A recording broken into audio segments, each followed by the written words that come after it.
Gloire soit rendue à notre Dieu, béni soit le nom de notre Dieu, ce Dieu merveilleux-là qui est bon en tout temps et en tout temps, qui montre sa grâce, qui montre sa bonté.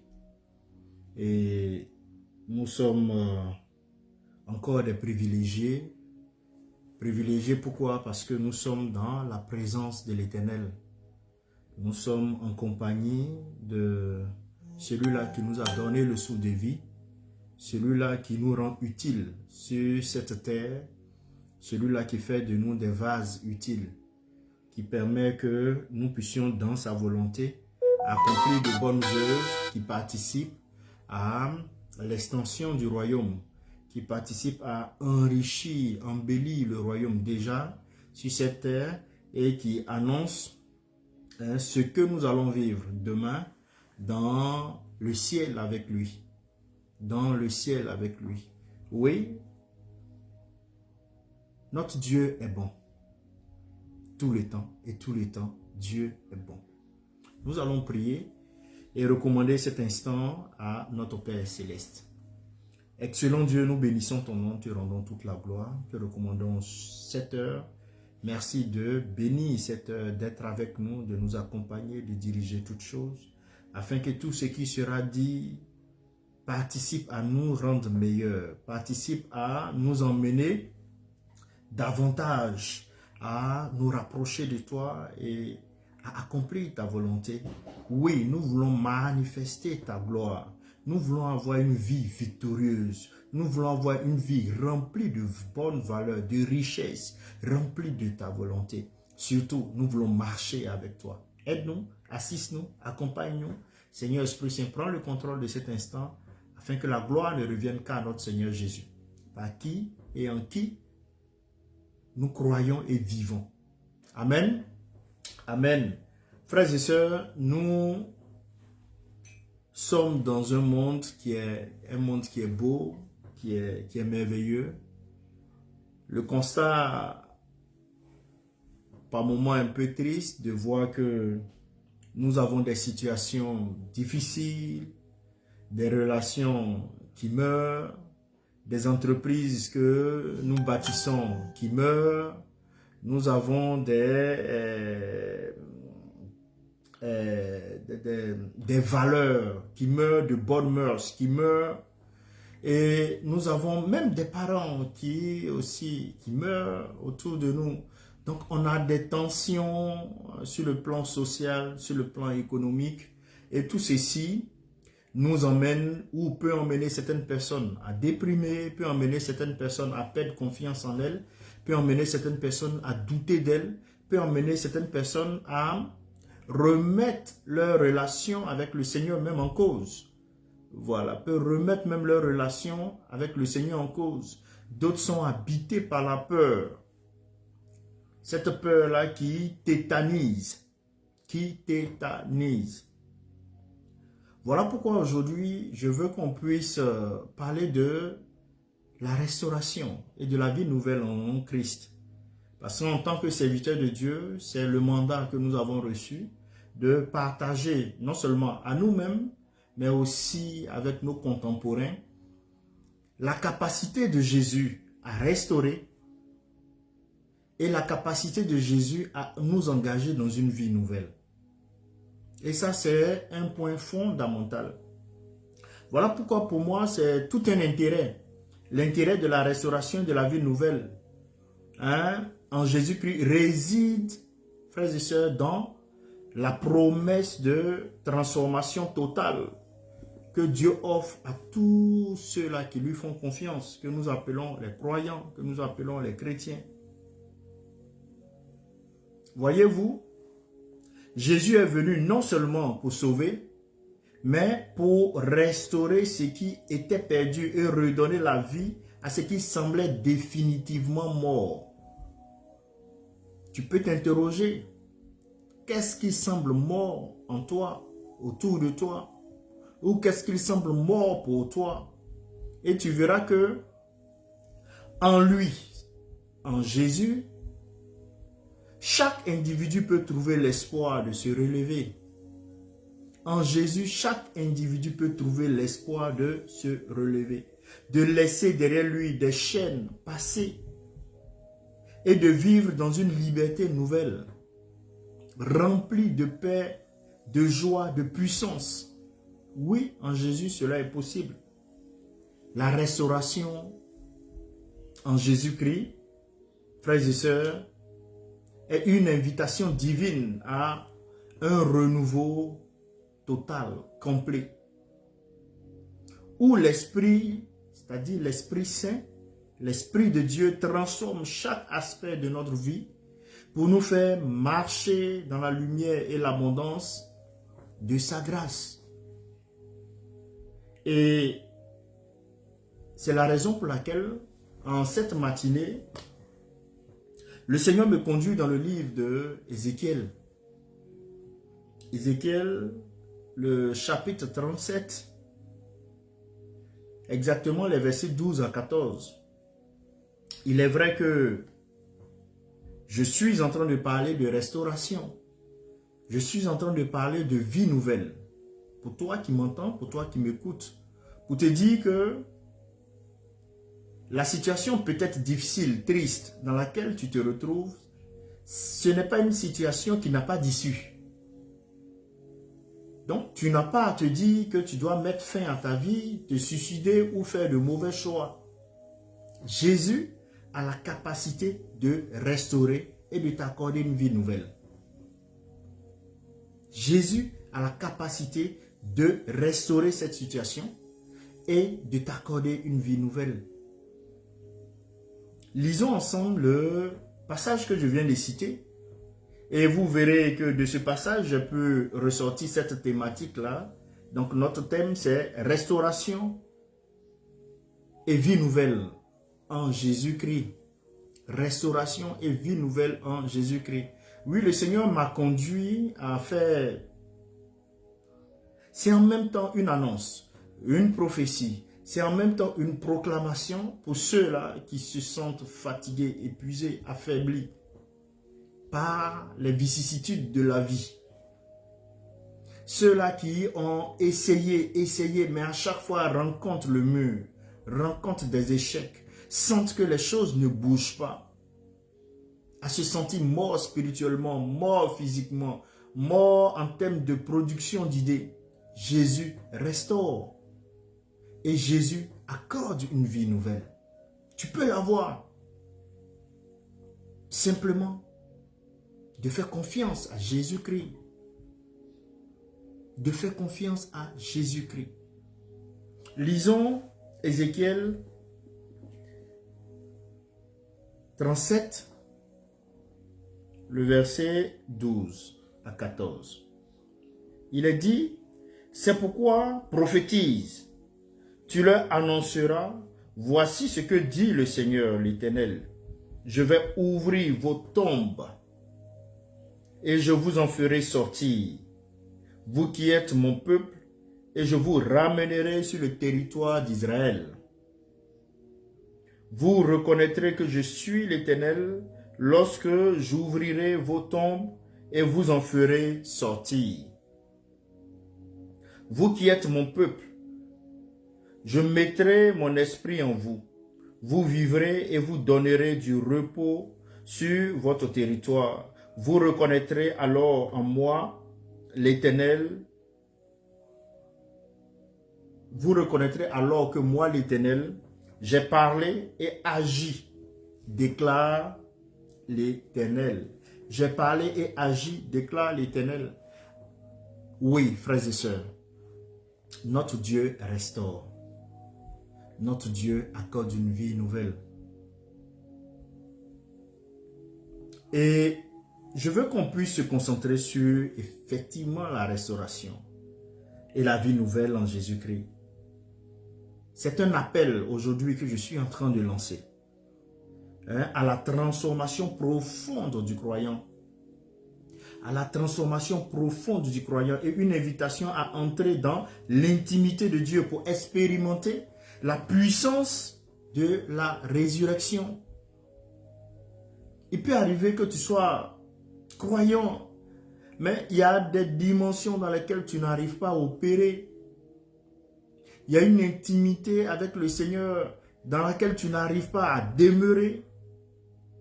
Le Seigneur restaure toutes choses. Et en restaurant, il t'accorde une dimension nouvelle. C'est en cela que je parle de la vie nouvelle. C'est en cela que je parle de la vie nouvelle. Vous voyez dans Ézéchiel 37, 12, 14 que nous venons de citer, qu'est-ce que le Seigneur fait? Dieu promet de ramener à la vie son peuple. Dans ce temps, en ce temps, ce peuple était exilé, mais il promet de les ramener, de les délivrer de la tombe et de les ramener en Israël, leur terre.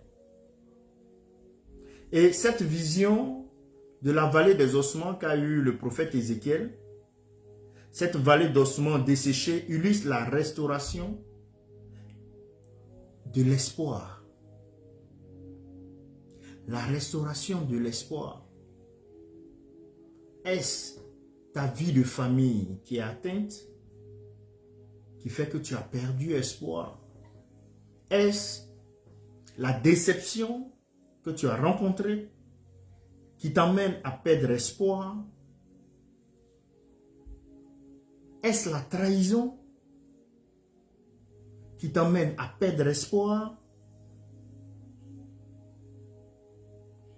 Dans cette vallée d'ossements desséchés, le Seigneur a fait une promesse de ramener, de restaurer. Il va ouvrir d'abord les tombes. Et ces ossements vont sortir. Ces ossements vont sortir. Et oui, cela illustre la restauration de l'espoir, la promesse de la vie nouvelle.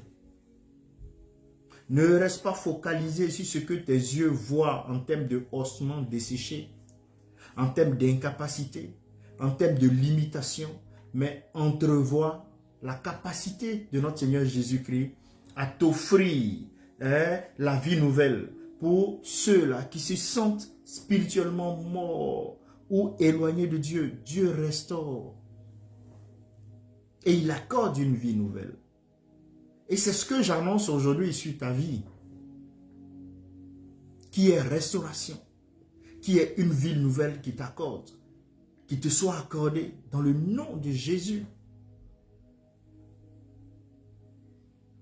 Et cette vie nouvelle-là aura des témoins.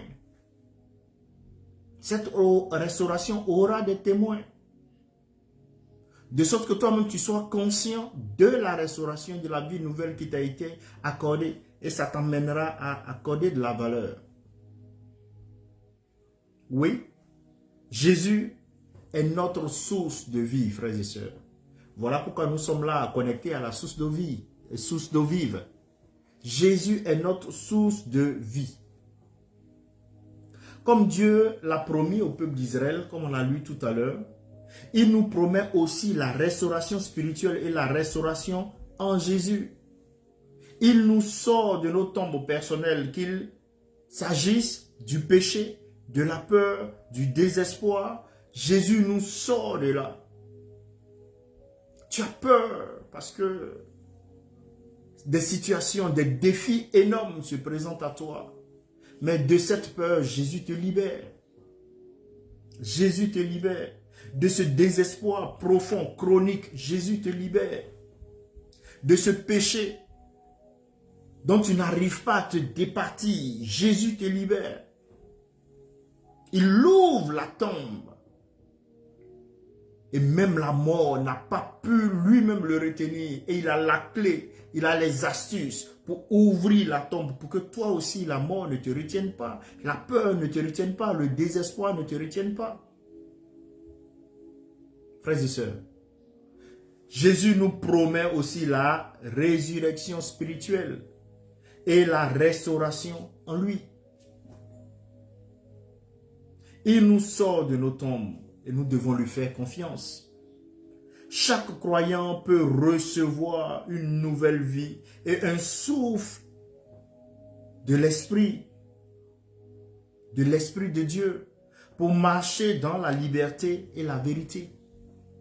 Chacun d'entre nous, Nous avons cette capacité maintenant en Jésus d'avoir une vie nouvelle, d'avoir la restauration. C'est-à-dire, quand tu es restauré, tu avais perdu un état, tu avais perdu une dimension, tu avais perdu un avantage, tu avais perdu un privilège, tu avais perdu une qualification. Quand tu es restauré, on te remet à ton niveau. Jésus nous remet au niveau auquel où on était. Si nous étions vivants, que nous sommes passés à la mort, Jésus nous remet à la vie. Maintenant qu'il nous a ramenés à notre état où on était, qu'est-ce qu'il nous fait? Il nous ouvre maintenant la porte d'une vie nouvelle. Parce qu'il ne faudrait pas qu'on reste en l'état où on était, sinon les mêmes causes produisent les mêmes effets. S'il nous ramène juste à l'étape de la restauration, mais nous pouvons retourner à notre état de mort. Voilà pourquoi il nous ramène à notre état de restauration, l'état dans lequel on était, et puis maintenant il nous ouvre une porte de la vie nouvelle. Donc il y a une dynamique d'évolution positive qui nous permet maintenant de quitter l'état dans lequel on était, qui a été restauré, et il y a une amélioration qui se fait. Tout intérêt d'être à Jésus. Tout intérêt d'être à Jésus. Et qu'est-ce qui me permet de dire cela avec vraiment joie et assurance? Vous voyez, allons en Matthieu chapitre 6. Matthieu chapitre 6, le verset 6. Notre Seigneur Jésus, dans ce passage, dit quelque chose de fondamental, de très fort, je peux le dire. Matthieu 6, le verset 6. Matthieu 6, le verset 6, le Seigneur dit ceci. Matthieu 6, le verset 6, le Seigneur nous dit, « Mais toi, quand tu pries, entre dans ta chambre, ferme ta porte et prie ton Père qui est là dans le lieu secret. Et ton Père qui voit dans le lieu secret te le rendra. » Te le rendra. Lorsque la restauration se fait, Ézéchiel face aux ossements, il dit prophétise, parle sur ces ossements qui sont attachés, qui sont liés par la peur, qui sont liés par le désespoir. Ces hommes-là qui semblent, ils semblent vivants mais morts, spirituellement morts, parce que sous le poids du désespoir, sous le poids du péché, sous le poids de la peur. Prophétise, dis-leur qu'il va avoir restauration. Il va avoir restauration. Et que je vais les ramener à l'état où ils étaient, à la terre sur laquelle ils étaient, à un lieu. Donc la restauration nous conduit en un lieu. Quand on est restauré, nous devons nous rendre dans un lieu. Et c'est ce lieu-là dont parle le Seigneur, Matthieu 6. 6. Toi, quand tu pries, rentre dans le lieu secret. Donc, quand il y a la restauration, le Seigneur maintenant t'attend dans un lieu. Et c'est dans ce lieu-là qu'il va te rencontrer. Il t'attend dans ce lieu secret où tu vas maintenant avoir les acquisitions, les habilitations pour le rencontrer. C'est-à-dire, cette habilitation pour le rencontrer, c'est la prière, pour pouvoir demeurer dans la prière. Donc, avoir ton lieu secret parce que tu as été restauré. Tu as été restauré. Jésus te restaure. Les ossements, on voit la chair, on voit les nerfs qui commencent à pousser, tout, pour que ceux-là retournent. Ceux-là qui étaient en exil reviennent. Mais ils vont revenir où? Dans un lieu secret, où l'Éternel les rencontrera. Et toi, ton lieu secret, c'est ton lieu de prière, où le Seigneur t'ayant restauré, t'ayant mis dans la capacité maintenant de pouvoir prier, il t'attend dans ton lieu secret. Il t'attend dans ton lieu secret. Donc, il faut que tu puisses avoir un lieu secret. Oui, frères et sœurs, dans Matthieu 6,6, Jésus invite ses disciples à prier en secret, à se retirer dans leur chambre, loin du regard des hommes, pour se connecter à Dieu. Quand Dieu restaure, il t'attend dans un lieu secret. Cela montre que c'est dans l'intimité avec le Père que nous trouvons la force, que nous trouvons la direction. Tu as ta force dans ton intimité avec le Seigneur, tu as la direction dans l'intimité avec le Seigneur et là maintenant, tu vas enclencher le processus de la transformation nécessaire pour vivre une vie nouvelle. Jésus te restaure. Tu étais sous le poids de la peur, du désespoir, tu étais mort spirituellement. Il te ramène à ton état initial. Et maintenant, il t'invite à la prière. Il t'invite à la prière. Donc, la prière pour toi se fait dans le lieu secret. Il faut avoir une vie intime. Voilà pourquoi il dit, va dans le lieu secret. C'est une intimité. L'intimité ne s'expose pas. L'intimité se fait dans un lieu secret. L'intimité ne s'expose pas. L'intimité se fait dans un lieu secret. Et Jésus maintenant t'invite dans cette intimité. Il t'invite dans cette intimité. Pourquoi? Parce que maintenant, il te prépare à la vie nouvelle. Il te prépare à la vie nouvelle. Le croyant, frères et sœurs, est appelé à établir une relation intime avec Dieu. Une relation intime avec Dieu. Et la prière dans le lieu secret devient le lieu où nous recevons le souffle de vie. La prière dans le lieu secret devient le lieu où nous recevons le souffle de vie. N'oublie pas que nous sommes passés de la dimension d'ossement desséché à une restauration.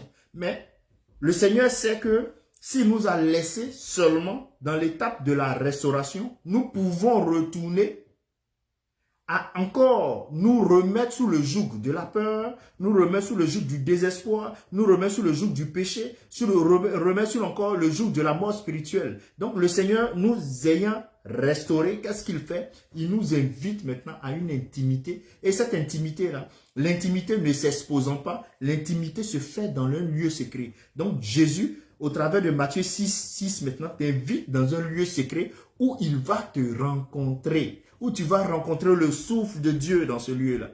Pourquoi? Parce que son plan, c'est de pouvoir te restaurer et t'engager dans une vie nouvelle. T'engager dans une vie nouvelle. La prière dans le lieu secret devient le lieu où nous recevons le souffle de Dieu, la direction et la puissance de la restauration. Et en cherchant Dieu dans l'intimité, il nous révèle spirituellement, c'est-à-dire Dieu nous réveille spirituellement. Vous voyez le processus du Seigneur rempli de sagesse. Il nous réveille spirituellement et vous allez voir que quand il nous réveille spirituellement, tout ça c'est le processus qui nous conduit à la vie nouvelle. Il nous réveille spirituellement et nous communique sa paix et sa puissance. À partir du moment où tu as la paix du Seigneur qui surpasse toute intelligence, tu n'es plus inquiété par ce qui se passe dans le monde. Tu n'es plus inquiété par ce qui se passe autour de toi. Ton désir, c'est de demeurer dans cette paix et d'accomplir la volonté de Dieu. Avec puissance. Parce qu'il te donne la paix et il te donne aussi sa puissance. Et là, nous en tant que serviteurs, en tant que évangélistes qui allons porter l'évangile, c'est-à-dire que nous-mêmes on a été déjà restaurés et nous aussi, nous demeurons dans un lieu secret dans lequel le souffle de Dieu nous est communiqué et là maintenant nous sommes entrés dans la vie nouvelle et c'est cette vie nouvelle qui est ancrée en nous avec paix, qui est ancrée en nous avec puissance que maintenant nous allons communiquer. Que nous allons communiquer. pour ceux-là qui sont sous le joug du désespoir, pour ceux-là qui sont sous le joug du péché, pour ceux-là qui sont sous le joug de la peur, pour ceux-là qui n'ont plus confiance en eux, pour ceux-là qui, à la suite de plusieurs échecs, veulent abandonner, pour ceux-là qui se sentent déçus, trahis par l'humanité, par le monde, par les pères, par leurs mères, par leurs frères, par leurs soeurs, par tout, et qui veulent maintenant emprunter la voie de l'ennemi. D'autres même se sentent, selon eux, trahis par Jésus. Mais à ceux-là, lorsqu'on communique la puissance restauratrice de Jésus, ils arrivent maintenant à être restaurés et le processus de la vie nouvelle s'enclenche en eux.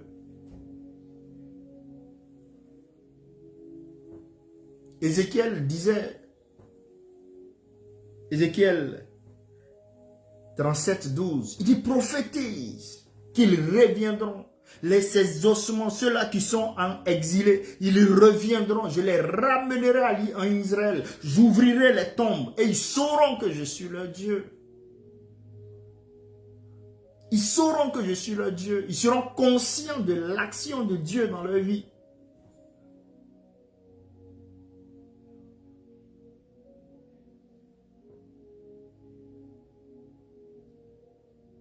Et là, je me retrouve en Matthieu. Encore, j'étais en Matthieu 6, 6. Je vais juste un peu avancer en Matthieu 27, 51. Matthieu 27, 51.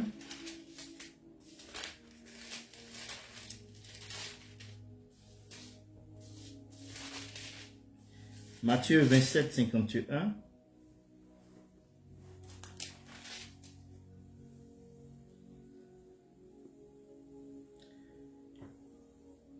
Il est dit ceci, un élément clé de l'histoire de la mort de notre Seigneur Jésus, mais un élément fondamental. Un élément fondamental qui sous-tend tout ce que nous venons de dire. Il est dit, et voici que le voile du temple se déchira en deux, depuis le haut jusqu'en bas. La terre trembla. Les rochers se fondirent. Les rochers se fondirent. Je remonte. La terre trembla. Phénomène naturel, mais dans ce cas-là, spécifique. La terre qui se fend, il y a eu un brisement. Mais le voile qui se déchire. Précision de la Bible. De haut en bas. Quel était le rôle de ce voile-là? Ce voile-là séparait le lieu saint au lieu très saint. Et celui qui pouvait passer ce voile, on l'appelait le souverain sacrificateur. C'est lui seul qui pouvait aller au-delà de ce voile. Et c'était un voile qui était épais. Qui, si je ne m'abuse, qui faisait l'épaisseur était de 5 cm. Un voile épais. D'une dimension vraiment très grande en termes de hauteur. Je suis en train de donner ces éléments pour dire qu'un homme ne pouvait pas le déchirer de la main. Étant placé, un homme ne pouvait pas le faire. Et même si un homme devait le faire, il allait, en fonction de la hauteur de l'homme, il n'y avait pas de géant à cette époque-là. Il n'y avait pas de géant. Donc, un homme ne pouvait pas le déchirer. Si ça devait être un homme, la déchirure devait se faire du bas vers le haut. À cause de la taille de l'homme. Mais là, la Bible nous dit du haut en bas pour montrer que ce n'est pas une main humaine. Ce n'est pas une main humaine qui a fait cette déchirure. C'est une action de la puissance de Dieu qui déchire ce voile, j'en viendrai, et qui va fendre le sol, qui va provoquer un séisme, tremblement de terre. Frères et sœurs, Jésus constate la mort spirituelle en nous. Il constate que nous sommes sous le poids de la peur, du péché. Restauration. Mais il sait que s'il nous restaure et qu'il nous laisse juste à l'étape de la restauration, nous pouvons encore aller nous mettre sous le joug du péché. Nous pouvons encore aller nous mettre sous le joug de la peur. Nous pouvons encore aller mettre sous le joug de la haine, du désespoir. Il nous restaure et il nous engage maintenant dans une dimension, dans un processus de vie nouvelle. Et qu'est-ce qu'il fait? La vie nouvelle, comme il l'a dit en Matthieu 6,6, le lieu secret, le lieu où Dieu se présente, c'est dans le lieu très saint qu'on rencontre Dieu.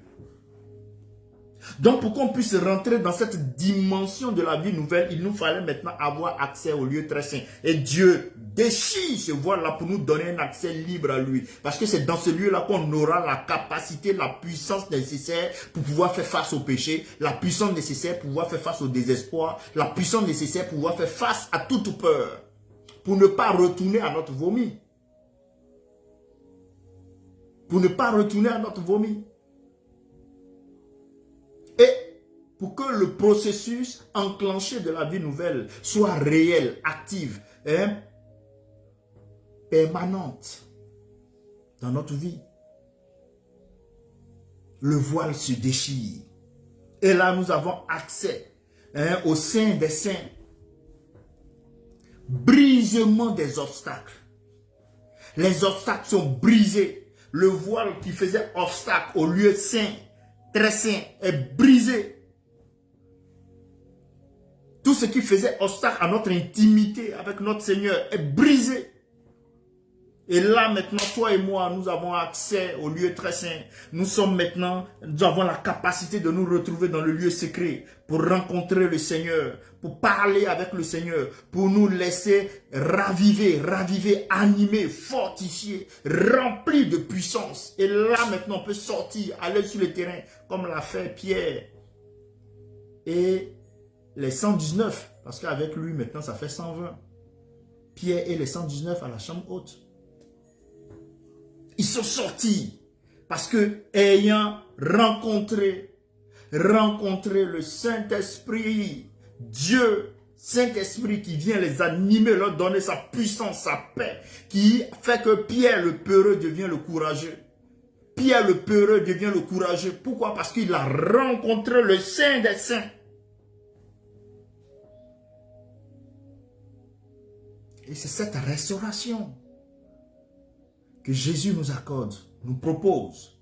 Et cette vie nouvelle dans laquelle il nous engage, pour que nous aussi en retour, autour de nous, nous engageons cette vie nouvelle. Nous engageons cette restauration. Pour que les personnes autour de nous soient aussi impactées et marchent en nouveauté de vie.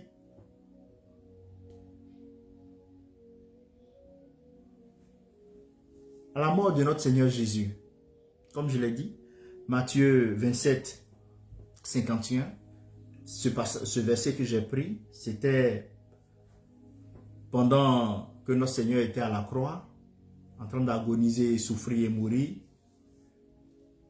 Le voile du temple se déchire, symbolisant l'ouverture de l'accès à la présence directe de Dieu. Et ce moment marque, frères et sœurs, un tournant spirituel important, où le croyant n'a plus besoin d'un médiateur humain. Avant, c'était le cas. J'avais parlé du souverain sacrificateur, c'était le médiateur entre le lieu très saint et le peuple. On n'a plus besoin d'un médiateur humain, car Jésus devient maintenant notre médiateur.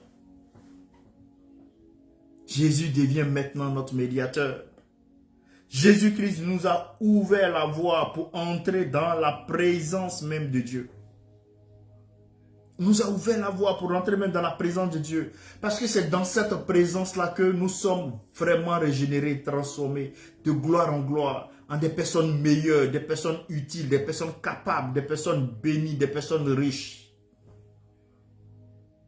C'est dans la présence de Dieu. Et c'est ce processus-là dans lequel nous engageons. Restauration, processus de la vie nouvelle. Nous ne sommes plus séparés par le voile, mais libres d'approcher Dieu en toute confiance. Hébreux 4,16 nous dira, venez au trône de grâce avec assurance. Et vous verrez que cette ouverture nous permet de recevoir la vie de résurrection. La vie de résurrection de notre Seigneur Jésus. Restauration, résurrection. De demander sa force et de vivre dans une relation intime et directe avec lui. Et c'est ça que nous allons communiquer. Non seulement nous vivons cela, mais nous allons aussi communiquer. Tout ce qui se conçoit aisément s'annonce très clairement. Tout ce qui se conçoit aisément s'annonce très clairement.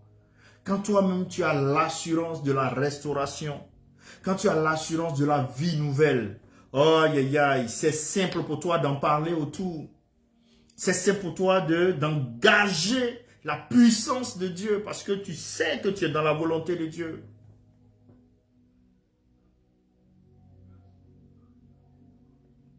Et Jésus ne s'arrête pas là. Nous sommes partis d'Ézéchiel avec les tombes qui s'ouvrent, les morts qui en sortent, résurrection, restauration. Et là maintenant, Dieu nous conduit dans son intimité. Lieu secret, prière, Matthieu 6, 6. Et il nous dit, dans ce lieu secret, tu me rencontres. Pourquoi? Parce que le voile a été déchiré, Matthieu 27, 51. Pour que je puisse te rencontrer directement, pour te donner ma vie, pour que ma vie Zoé coule en toi. Tu es toujours dans le processus de la vie nouvelle. Maintenant, Jésus nous dit en Jean 10, le verset 7, il nous dit ceci. Jésus l'a dit encore, en vérité, je vous le dis, je suis la porte des brebis. Dans d'autres versions, des moutons. Jésus est la porte. Jésus est la porte. Donc, cette vie nouvelle, pour y accéder, la clé, la porte, c'est notre Seigneur Jésus.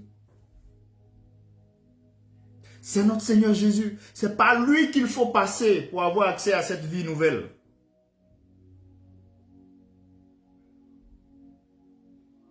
Tu peux être restauré. Mais Lazare, il a été ressuscité, mais il est mort après. Donc la restauration, on ne doit pas s'arrêter à l'étape de la restauration. La restauration est une action de préparation, de mise en état, qui doit pouvoir nous emmener maintenant à enclencher le processus de la vie nouvelle. En Jésus-Christ, en passant par Jésus. Là maintenant, nous avons une vie nouvelle. Et c'est là maintenant que nous pourrons avoir les éléments nécessaires requis pour faire face, comme nous sommes encore sur cette terre, pour faire face aux défis de cette terre. Si tu as juste été restauré, tu étais dominé par un esprit mauvais. Je viens, je proclame ta délivrance. L'esprit mauvais est parti. Et puis tu retournes à ton comportement qui t'a fait, qui t'a amené à être possédé par l'esprit mauvais. L'esprit mauvais va te posséder encore. Alors que tu as été restauré. Mais lorsque tu as été restauré et tu t'engages maintenant dans le processus de la vie nouvelle, en passant par le lieu secret, en acceptant que le voile a été déchiré et que maintenant tu as accès au lieu très saint et où tu as accès à la présence de Dieu, ou si tu t'amuses avec le péché, parce que le souverain sacrificateur, on l'attachait, on attachait son pied, s'il s'amusait à rentrer là-bas, n'ayant pas confessé un péché, il sortait mort. Donc, étant dans le lieu très saint, tu es conscient que tu ne dois plus dormir avec le péché. Tu es conscient que tu ne dois plus causer et zouker avec le péché. Donc, tu vas vivre maintenant dans une vie de consécration et de sanctification. Et cette vie de consécration et de sanctification, attachée à l'obéissance à la parole de Dieu, te permettent de donner réponse aux défis de ce monde. de donner réponse aux attaques et aux tentations. Restauration et vie nouvelle en Jésus. Dans Jean 17 que nous venons de lire, Jésus se présente comme la porte des brebis. En tant que porte, il est l'entrée vers une vie nouvelle, une vie protégée, guidée et nourrie par lui. Ah. Protégée, guidée et nourrie par lui, Jésus-Christ. Frères et sœurs, pour sortir de la tombe spirituelle dans laquelle tu es, pour sortir de là, cher ami, il faut passer par Jésus-Christ. C'est vrai, on t'a proposé d'autres solutions. Les gens t'ont raconté par moments leur déception parce que des rétrogrades. Ne te fie pas à ça. Essaie de rencontrer Jésus. Ne t'habille pas de la relation de tes parents pour être chrétien ou croyant par procuration. Lis ta Bible, confesse tes péchés et cherche à rencontrer Jésus, cherche à passer par cette porte-là pour avoir la vie nouvelle. Il est l'entrée, Jésus est l'entrée qui mène à la vie abondante et éternelle. En plaçant notre foi en lui, nous trouvons une nouvelle direction et une protection spirituelle. Nous devons, frères et sœurs, toujours reconnaître Jésus comme la porte pour entrer dans la présence de Dieu et dans l'abondance de sa grâce. Dans la présence de Dieu et l'abondance de sa grâce. Pour entrer dans la présence de Dieu et l'abondance de sa grâce. Et vous verrez que quand vous êtes dans ce process, votre identité change. Votre identité va changer. Et quand ton identité change, tu vas constater qu'effectivement, en Christ, toutes choses deviennent nouvelles. Les choses anciennes sont passées.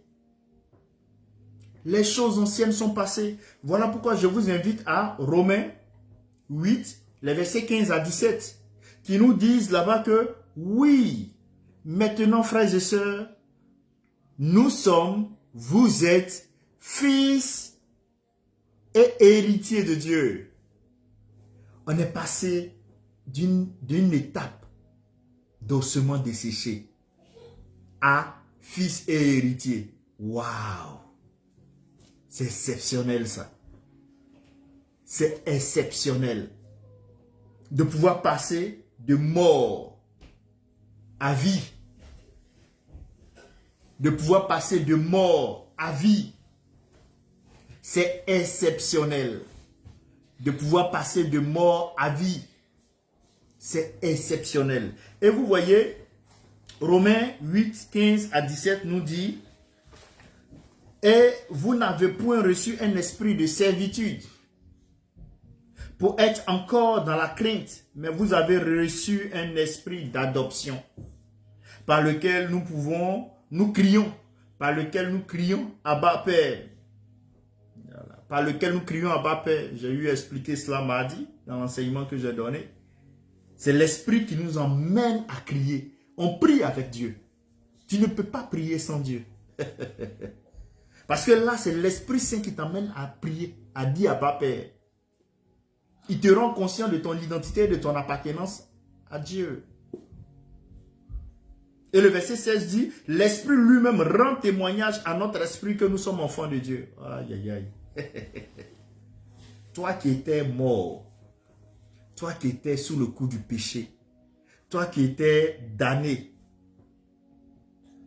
tu es passé par la porte. Tu as ouvert la porte, Jésus. Et là, tu es fils. Là, tu es héritier. Et le Saint-Esprit te dit, oh mon frère, ma soeur, le Saint-Esprit te dit, tu es maintenant héritier. Waouh! Voyez-vous, quand je préparais cela, l'héritage. Il y a un héritage qui peut être naturel. Le Seigneur me fait la grâce, j'ai des enfants. Lorsqu'ils me rappellent les biens qu'on a eus, ça leur revient. Héritage naturel. Mais pour ceux qui font les testaments, même ton enfant de sang, tu peux l'enlever du testament. Et mettre un enfant même qui n'est pas de ton sang dans le testament. Ou ajouter une autre personne à tes enfants qui sont là. Et qu'est-ce que notre Dieu a fait? C'est la deuxième option. Jésus, dans la dimension fils, est l'enfant. Et il nous ajoute à Jésus. Nous qui étions desséchés, nous qui étions morts, Dieu le Père nous ajoute. C'est pas un privilège ça. C'est pas une faveur, c'est pas une grâce qui mérite d'être vécue, qui mérite d'être vécue, d'être communiquée pour dire qu'aujourd'hui, mon identité a changé. Moi qui étais un bandit de grand chemin, un voleur, un menteur, un tricheur, aujourd'hui, je suis fils de Dieu. Et non seulement fils, mais je vais hériter.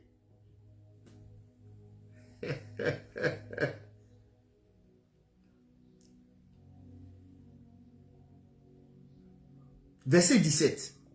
Or, si nous sommes enfants, nous sommes aussi héritiers, héritiers de Dieu et co-héritiers avec Christ. Si toutefois, nous souffrons en lui, afin d'être glorifiés avec lui. Ça vaut le prix. Ça vaut le prix de témoigner de Jésus. Ça vaut le prix de vivre une vie de sanctification. Ça vaut le prix de vivre une vie d'engagé, d'amour, d'abandon, d'obéissance totale à Jésus. Ça vaut le prix pour cet héritage-là. Ça vaut le prix d'être mal vu par les hommes, d'être vu en tant que pauvre, mais que Dieu te voit en tant que quelqu'un de valeur. Que Dieu puisse dire de toi, tu es la femme, tu es l'homme selon mon cœur. Que Dieu puisse dire de toi que tu es intègre, droit. Que Dieu puisse dire de toi que tu marches selon sa volonté. C'est ça l'essentiel. Et ça, on l'a dans la vie nouvelle. On l'a dans la vie nouvelle.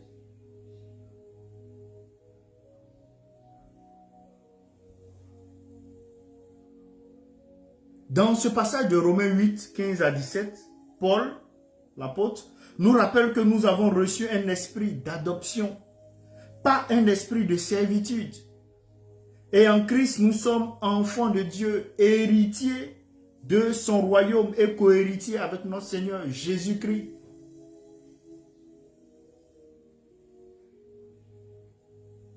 Frères et sœurs, cela nous donne une identité nouvelle. Cela te donne une identité nouvelle. Et tu as cette identité nouvelle. Tu es maintenant positionné dans une sécurité inébranlable en Dieu. Voilà pourquoi je vous disais que maintenant tu as la capacité de répondre aux tentations, à l'ennemi.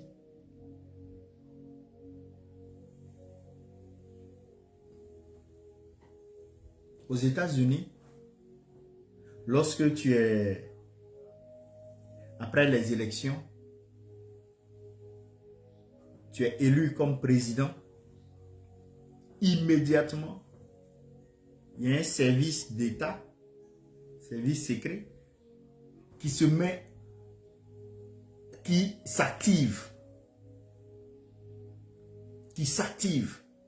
pour ta protection, la protection de ton épouse, la protection de tes enfants.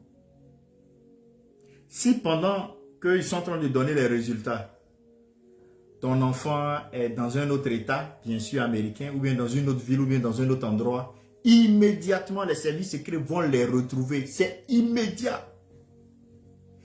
Immédiat parce que ton identité a changé. Et comme ton identité a changé, tous ceux qui sont avec toi sont sous ce parapluie. Et les gens se mettent en branle immédiatement. Tu vas voir l'enfant du président en même temps sa protection. Lui-même, il n'en est même pas conscient. On dit tu es protégé. Ils disent et on dit tu es protégé. C'est ce que Jésus est en train de nous dire ici. Tu es protégé mon frère, tu es protégé ma soeur. En Jésus. Voilà pourquoi tu dois lui faire confiance. Comme moi, je lui fais confiance. Je t'invite à lui faire confiance. La résurrection promise par Dieu en Ézéchiel 37, que nous avons lu un peu plus haut, est aussi une résurrection d'identité. Une résurrection d'identité. Nous ne sommes plus étrangers ou des pécheurs condamnés. Non. Mais des enfants de Dieu. On n'est plus des pauvres pécheurs. On est des enfants de Dieu. Oui, tu peux le répéter. Tu n'es plus un pauvre pécheur. Tu es enfant de Dieu. Tu n'es plus pauvre pécheur. Tu es enfant de Dieu. Et cette identité nouvelle nous libère des peurs et de la condamnation, nous conférant la dignité de fils et de filles de Dieu. De fils et de filles de Dieu. Frères et sœurs, cela nous donne le droit d'accéder à toutes les bénédictions spirituelles en Jésus-Christ. Et là, c'est Éphésiens chapitre 3, c'est ça, les versets 1 à 3. Oui. Nous sommes bénis de toutes les bénédictions célestes. J'aimerais finir en disant ceci. Autant que nous sommes chrétiens, comme nous l'avons vu dans la vision d'Ézéchiel, Dieu a la capacité de transformer des vallées de mort en un lieu de vie. Je veux que tu saisisses là avec foi. Je suis en train de proclamer. C'est vrai qu'aujourd'hui, je ne suis pas chaud bouillant comme je le suis peut-être habituellement. Dieu transforme des vallées de mort en une vallée de vie. Quitte à toi de lui présenter ce qui est mort en toi. Et tu verras qu'il va transformer ce qui est mort là en vie. Ce terrain-là que tu vois comme un terrain aride, Dieu va le transformer en oasis. Ce champ-là que tu vois comme un champ inaccessible, inutile, sec, Dieu peut donner la verdure là, transformer cela. Cette personne, comme tu vois, perdue totalement, égarée, Jésus peut transformer. Oui. Moi-même, je suis un fruit de cette transformation, de cette restauration engagée dans la vie nouvelle.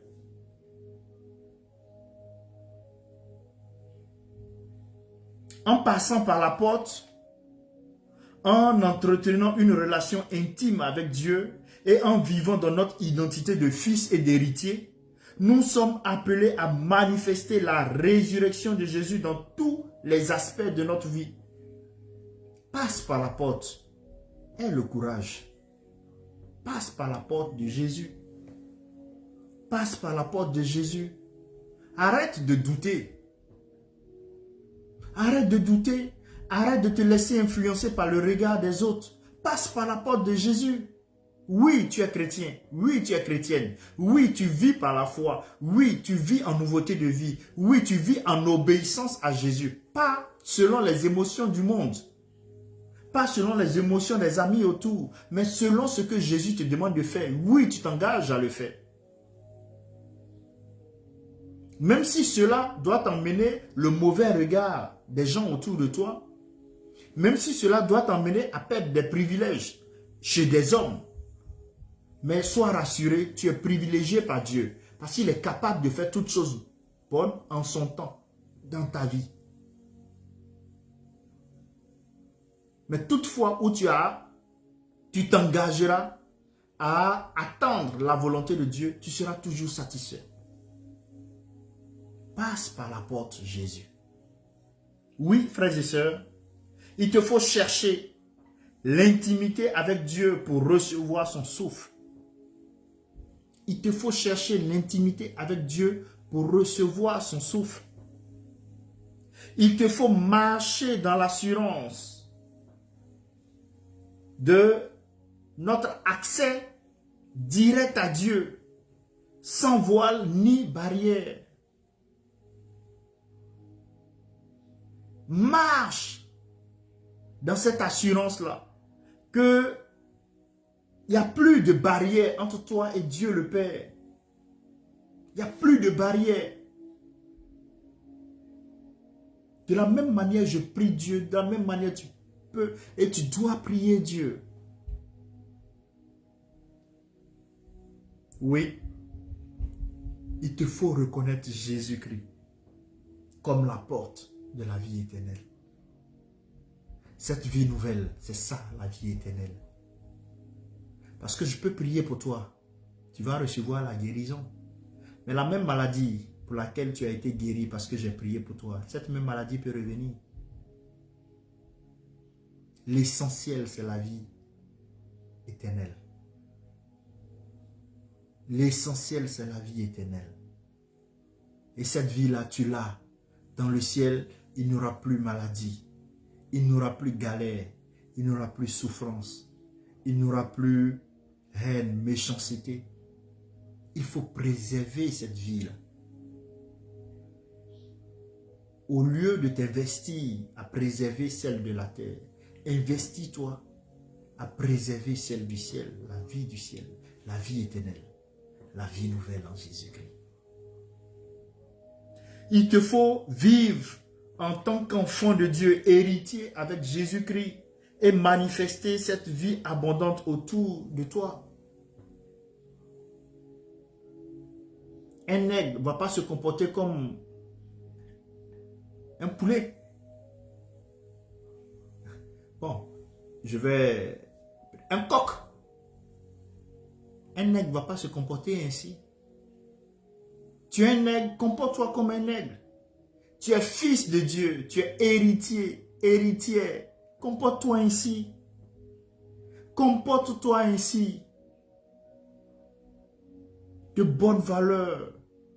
Respectueux, respectueuse, manifestant la puissance de Dieu sans les compromis de ce monde, sans aimer zouker avec le péché, caresser le péché, côtoyer le péché, jouer avec le péché. Non. En jouant avec le péché, tu vas t'éloigner de Dieu, qui est ta source.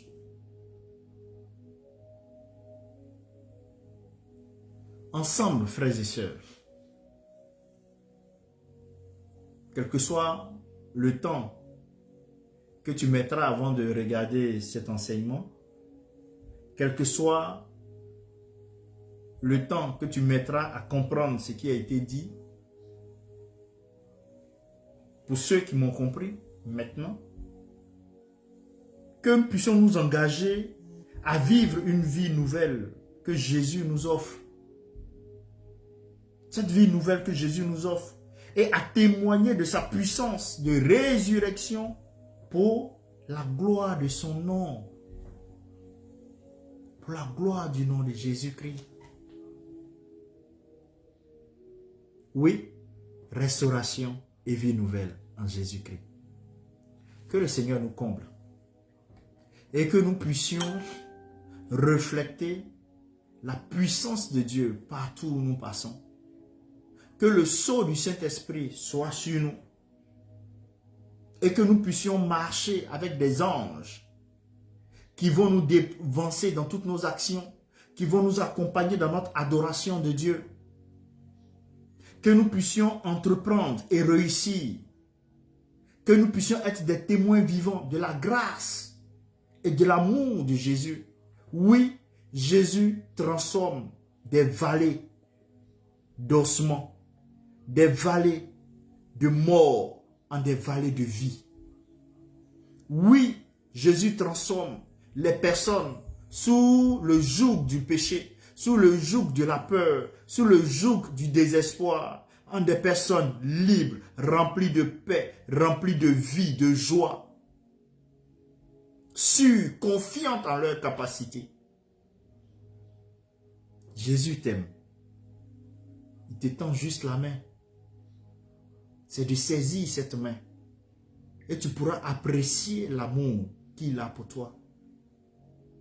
Ne cherche pas à vivre cette relation par procuration. Vis-la de toi-même. Appuie-toi sur la parole de Dieu. Visite-la, médite-la jour et nuit. Et tu vas rencontrer Jésus, qui est la porte à la vie nouvelle. Et quand tu vas passer par cette porte qui est Jésus, tu auras l'assurance par le Saint-Esprit qui va témoigner à ton esprit que tu es fils de Dieu. Et pas seulement fils, mais tu seras aussi co-héritier. Tu vas hériter de Dieu. C'est une grâce. Que le Seigneur te bénisse. Qu'il te donne la force. Prions. Si tu n'es pas chrétien, tu vas faire cette prière avec moi.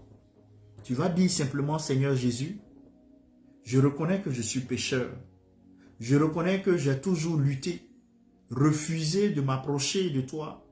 Mais aujourd'hui, je prends l'engagement de t'accepter comme Seigneur et Sauveur. Pardonne mes péchés et engage-moi dans la vie nouvelle. Pardonne mes péchés et apprends-moi à marcher en nouveauté de vie. Pardonne mes péchés et assieds-toi sur le trône de mon cœur pour me diriger. Fais de moi fils de Dieu et co-héritier avec toi. Merci Seigneur Jésus, c'est en ton nom que j'ai prié. Avec cette sainte prière, tu es maintenant chrétien.